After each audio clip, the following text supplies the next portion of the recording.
విభాగానికి అత్యంత కీలక బాధ్యతలు అప్పగించాలని ముఖ్యమంత్రి రేవంత్ రెడ్డి నిర్ణయించారు.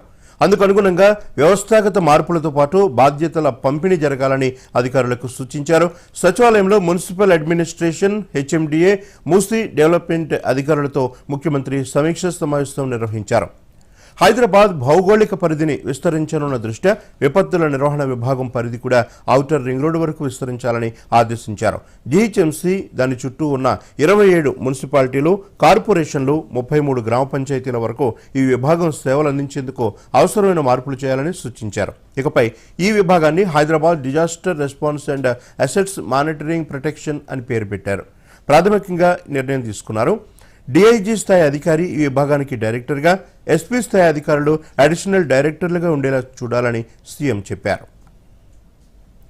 కేవలం వరదలు, ప్రమాదాలు సంభవించినప్పుడే కాకుండా ఇకపై విపత్తుల నిర్వహణ విభాగం సిటీ ప్రజలకు నిరంతరం సేవలు అందించేలా పునర్వ్యవస్థీకరణ జరగాలని ముఖ్యమంత్రి ఆదేశించారు. నగరంలో ప్రజలు ఎదుర్కొనే సమస్యలన్నింటిలో హైడ్రా క్రియాశీలకంగా వ్యవహరించాలని స్పష్టం చేశారు. దీంతోపాటు మూసీ రివర్ డెవలప్మెంట్ ప్రాజెక్టు పనులను వేగవంతం చేయాలని ముఖ్యమంత్రి రేవంత్ రెడ్డి ఆదేశించారు. ఈ ప్రాజెక్టు హైదరాబాద్ సిటీకి అంతర్జాతీయ ఖ్యాతి తెచ్చేలా తీర్చిదిద్దాలనే ప్రభుత్వ లక్ష్యానికి అనుగుణంగా పనిచేయాలని అధికారులను సీఎం అప్రమత్తం చేశారు.